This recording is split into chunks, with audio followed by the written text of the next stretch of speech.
கோவையில் தனியார் உணவகத்தில் உணவில் பல்லு இருந்த விவகாரம், கடைக்கு களங்கம் விளைவிக்க செய்யப்பட்ட சதி என புகார்.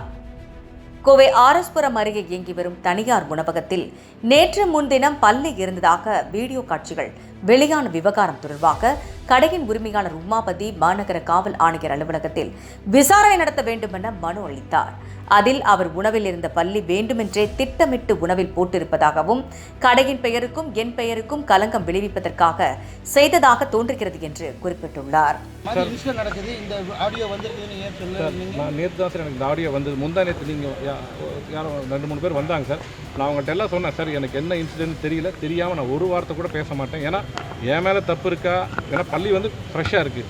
ஸோ அவங்க மேலே தப்பு இருக்கா எதுவுமே தெரியாமல் நான் பாட்டுக்கு வந்தோடனே சும்மா என் மேலே தப்பு இல்லைங்க, இது வந்து இப்போ இவங்க போட்டாங்கன்னா சொல்கிறதுக்கு தப்பு சார். அது விசாரித்து கரெக்டாக இருந்தால் மட்டும்தான் சொல்லணும்.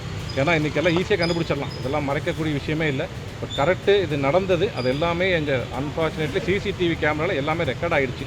அந்த தைரியத்தில் தான் நான் வந்து இன்றைக்கி உங்கள் எல்லாத்துக்குமே பேட்டி கொடுக்குறேன். பள்ளி போடுற மாதிரி ரெக்கார்ட் ஆகிருக்காங்களா? ஆமாம் சார், கையிலேருந்து அவரோட ரைட் ஹேண்டில் போடுறது இருக்குது சார். பர்சனலாக அவங்க 4 பேர்த்த நான் பார்த்ததே இல்லைங்க சார். நான் நிறைய தடவை அதில் பார்த்துட்டேன், சிசிடிவியில் பார்த்தேன், இதுக்கு முன்னாடி பார்த்துருக்கேன் நான். அப்படி இல்லை, அவர்கிட்ட ஒருத்தர் ஆனால் பேசுகிறது வந்து பவானியிலேருந்து ஒருத்தர் பேசுகிறாரு அப்படின்னு பேசுகிறாங்க அந்த லைவ் இதில். நட்ராஜன் நான் பேசுகிறேன், இதுதான் லொக்கேஷனு, உடனே போய் 2:30 போயிடுங்க, எல்லாம் ரெடியாக இருக்கும் அப்படி இப்படிலாம் சொல்கிறாங்க. அவர் வந்து அவரோட ஃபோட்டோலாம் இருக்குது, உங்களுக்கு கொடுத்துட்றேன். அது போக இவங்களுக்கு பின்னாடி எதுக்காக இதை பண்ணாங்கன்னா கண்டிப்பாக பேரை கெடுக்க தான் சார் பண்ணுவாங்க. தொழில் நடத்திட்டு இருக்கோம், ஏன்னா யாரும் வந்து ரான்சம்லாம் கேட்கல சார். பணம் கொடுங்க, இந்த இதை ஆஃப் பண்ணிடுறோம், இல்லை மிரட்டுறோம் அப்படிலாம் யாருமே பேசலை.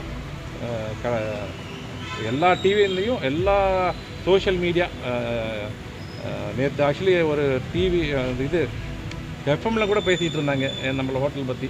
அந்த அளவுக்கு எல்லா மீடியாத்துலேயும் எல்லா சேனல்ஸ்லேயும் எங்கள் பேரை கெடுக்கணும் அப்படிங்கிற ஒரே காரணத்தில் தான் அது பண்ணியிருக்காங்க.